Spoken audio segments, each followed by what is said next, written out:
The glass in Jonah Reyes's hand was glowing, and nobody else in the room seemed to think that was strange. That was the first sign he'd made a terrible mistake in accepting this invitation.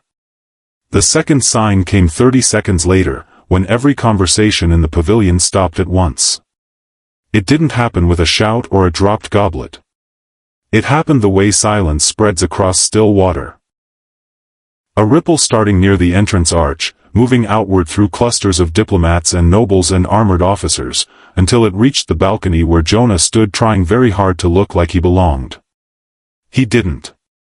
6 hours ago he'd been elbow-deep in a corroded relay coupling on orbital platform 12, cursing a stripped bolt.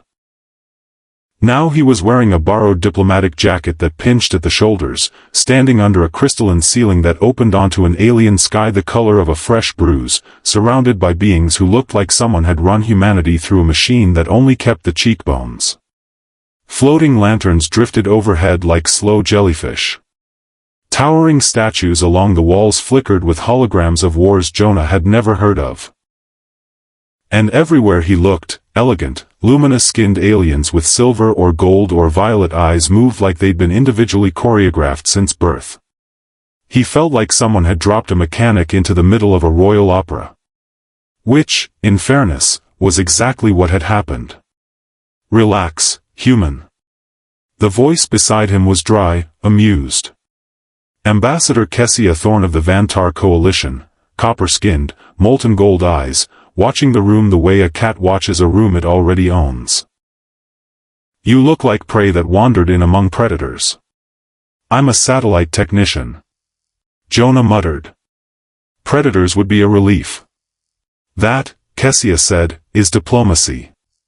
He took a cautious sip from his glass. What is this, exactly? Fermented star fruit. Carbonated. Alive. Jonah stopped mid-swallow. Relax, she said, clearly enjoying herself. Only mildly. I miss coffee, he said, lowering the glass like it might bite him. That was when the silence finally reached them. At the far end of the pavilion, doors 2 stories tall swung open. Royal guards entered first, armor that looked grown rather than forged, spears humming faintly with contained light, faces calm beneath open helmets. They spread through the crowd with the unhurried precision of people who had never once needed to hurry. Then she walked in. Jonah didn't know Alendran politics. He didn't need to. He understood instantly, the way you understand a held breath, that whoever this was, she mattered. Silver hair fell down her back like poured moonlight, threaded through with crystalline branches shaped into something between a crown and a warning. Her skin carried the same faint luminescence as the others in the room, except brighter, as if she'd swallowed a piece of the sky outside. Princess Ileana Vosk. Heir to the Alendran throne. Jonah had caught the name once during the blur of introductions and filed it under someone I will never speak to. He looked away on instinct. Which was, it turned out, the one wrong move available to him. Because when he glanced back, her eyes were already on him. Not near him. Not past him. On him. She'd stopped walking. The nobles around her faltered mid-sentence, following her gaze across the crowded floor, past insectoid diplomats and glittering nobility, to the one unremarkable human holding a drink that occasionally pulsed with light. Ambassador, Jonah said slowly, not moving his lips much, why is the future queen of an empire looking at me like I insulted her mother? Kessia followed his line of sight. Her amusement disappeared in an instant. Oh, she said. Oh. That is not a reassuring oh. Princess Ileana's violet eyes narrowed, not with anger, Jonah realized with a slow, sinking dread, but with recognition. Your Highness, a noble beside her asked carefully. She didn't answer. She was still looking at the human by the railing, awkward in his ill-fitting jacket, glowing drink forgotten in his hand. Then, in a voice that wasn't loud but carried through the entire silent hall like it had been built for exactly this moment, she said 4 words that would be repeated across 3 star systems by morning. That one. That's my husband. For a long second, nobody reacted, not because they hadn't heard her, but because their minds were refusing the sentence outright. Jonah looked at Kessia. I'm sorry. Did she just?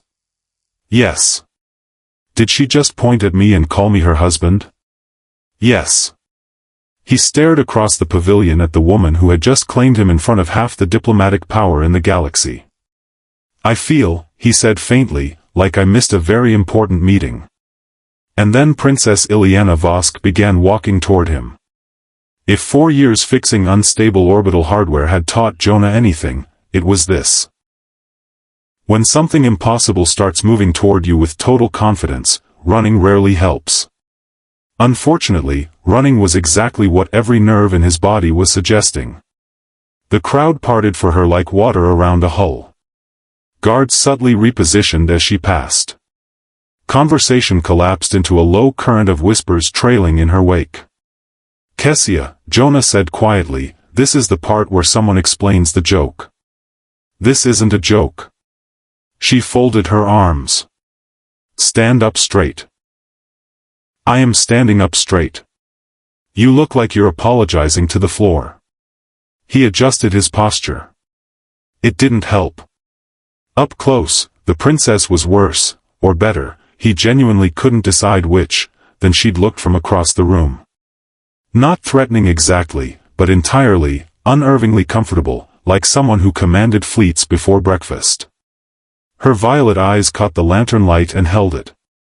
Behind her, a cluster of nobles trailed at a cautious distance, muttering. She cannot possibly mean the human. She said it plainly. There must be a ceremonial reading of it we're missing. What ceremony permits pointing at strangers? Ileana stopped a few paces from him. For a moment neither spoke. She studied his face like she was checking it against a memory. You, she said, and her voice had gone quiet, almost relieved, which somehow made everything worse. Me? Kessia coughed pointedly. Jonah straightened further. Your Highness. Jonah Reyes, Ileana said. That stopped him cold. You know my name? Should I not? Kessia nearly choked on her drink. Several months ago, the princess continued, before he could recover, a damaged escape pod drifted into Earth's orbital lanes. Something shifted in the back of Jonah's memory. You were stationed outside Platform 12. Repairing a relay. That happens a lot. The pod stabilizers were failing. You could have reported it and let a retrieval crew handle the intercept. Standard procedure. Her eyes didn't move from his. Instead, you left your post and intercepted it yourself. The memory surfaced whole, the cracked hull, the shrieking proximity alarm, the capsule spinning slowly toward a burn it wouldn't survive. It looked like someone was still inside, Jonah said quietly. There was a faint, private smile. You clamped the stabilizers by hand. Stayed attached long enough to redirect the trajectory. You spoke to the passenger through a cracked comm channel and told her that the pod had better insurance than I did, Jonah finished, almost to himself. And to hold on. The pavilion had gone utterly silent. Kessia leaned toward him, low and stunned. You saved her. I what? He didn't get to finish the thought, because that was the moment the lights flickered, and the evening went very wrong very quickly.